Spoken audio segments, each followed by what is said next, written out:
Hi, my name is Nolima Dikela. Welcome to my YouTube channel. So today I want us to talk about Ujad Rata Mukwatleng. Okay, I want us to talk about him, his conduct and everything. We will always have these episodes where we speak about him like that. Okay, it matters a lot when it comes to this case.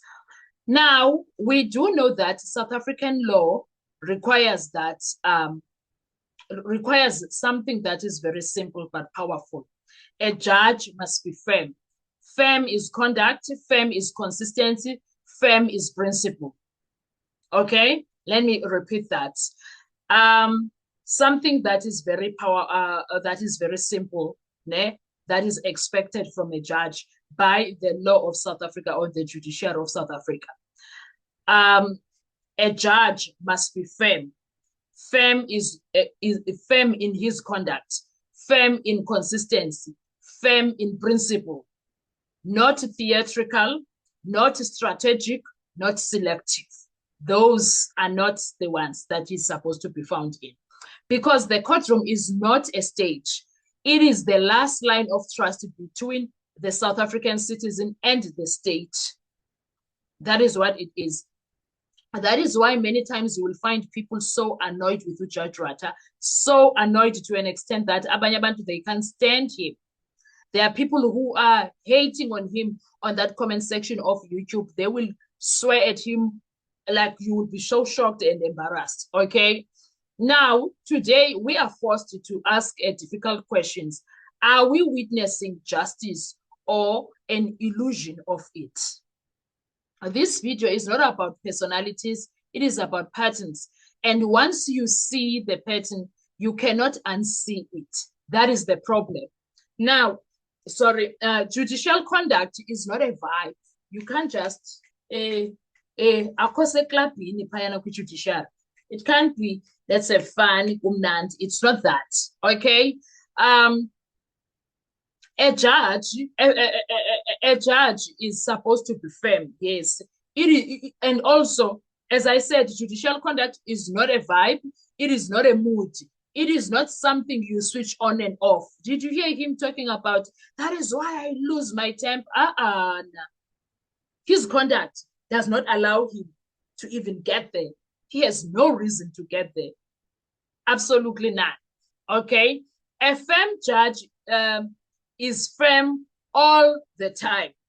When the argument is strong and when the argument is weak, he's firm. If you want to see this, go back on Jocelyn case. Please go on YouTube. Watch that judge. He was firm. He was firm. He was not loud. He was not rude. He was firm. All the way. Attitude yake is the same. Do you understand? But what we are seeing is something else. Firmness appears only at certain moments. Silence appears at others. Urgency is applied selectively.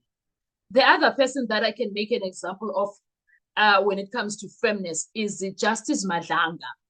You will never hear him lose his temper, but you will see that he's being firm now. He makes jokes and everything. He listens, he's asked questions, he's serious. But you will see when he's firm with a witness. And the witness will see and quickly, fix themselves. Do you understand? Yes. Now, when it comes to the Meyiwa case, there is a gap because of the above situation that I already mentioned.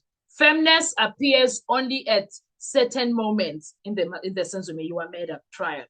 Silence appears at others, not at everyone. The others, agency is applied selectively. That gap between what should be and what is where institutional trust begins to erode. That's where the problem is. Now, let's talk about in football. Great midfielders know something important. When you are losing, you don't always attack. He's a footballer or former footballer, that one. You dribble sideways, you slow the tempo, you perform harmless tricks, but Ujad Rata now is not doing that. And when you do all of these things in football, You are not doing them. You are not doing them to win, but to buy time, to confuse the opponent, to calm your own nerves. That tactic exists outside football too. But the former footballer does not seem to remember that. It exists in courtroom too. He's not practicing it. Maybe that's why he never went any far with his football career. I don't know. When pressure rises, seriousness suddenly appears. When contradictions surface, control is suddenly enforced. Not to clarify, but to manage perception. This is not firmness. This is camouflage. Those are the things that Judge Rotam do. And watch him carefully. When certain arguments are raised, interruptions come fast, warnings are issued, they gave metaphorically slams.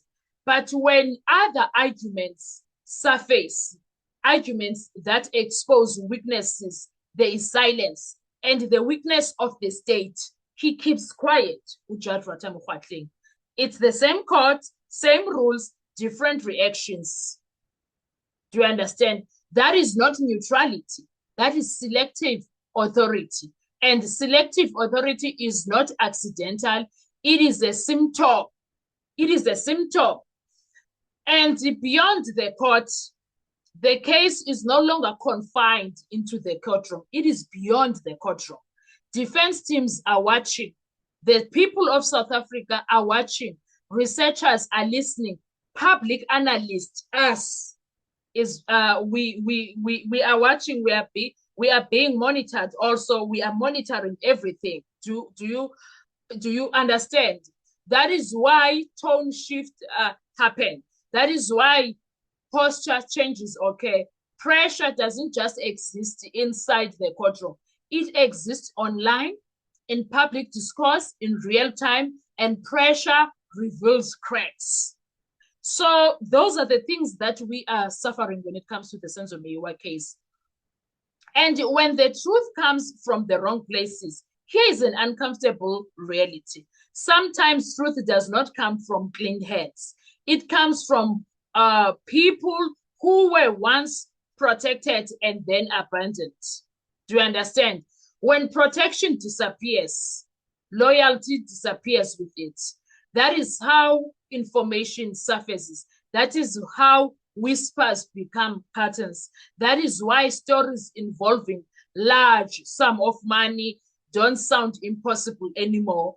Crime intelligence watches everything until it stops or until it doesn't.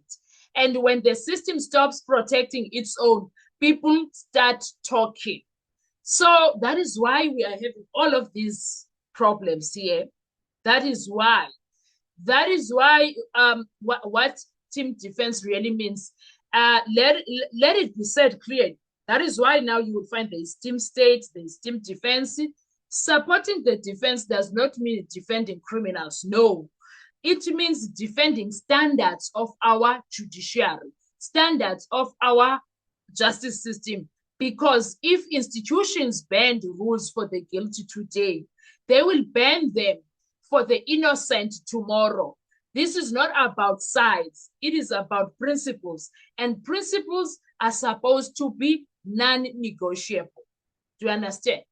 And also, there is also a capture pattern that is happening in this situation, Senzo Meyiwa. Sudden changes in conduct are never random. Tone changes, posture changes, decision-making shifts. That is not growth. That is external pressure. Patterns don't lie. They accumulate. There is documentation. There is chronology. There is behavior that no longer aligns with judicial independence. Accountability does not mean noise. It means process. And now everything is just too much. Now there is a lack of respect for certain individuals who are in high-profile places because of how they have behaved. Respect is not taken, it is earned. And it is lost quietly, not in a dramatic moment, but through repeated conduct. And today, not about, it was not about one ruling. It was about accumulation of things that happened from 2023 to today. Do you understand? For many watching closely, this was the day, this was the case that had Baloyi losing respect from so many people in South Africa. Even Judge Rata has lost, a lot of people have lost respect for him now. That's how. It was not emotionally, it was not impulsively, but conclusively because of how they behaved in that courtroom. This video is not a verdict, it is a record. Institutions will either correct themselves or expose themselves. Justice does not fear transparency, only performance does. As long as the illusion continues, the scrutiny will continue too, and that is what it's going to be like until people who are in those places of justice system fix themselves. What are your thoughts when it comes to this? Let's talk comment section. I want to hear your views. Thank you so much. Do enjoy your day. Bye-bye.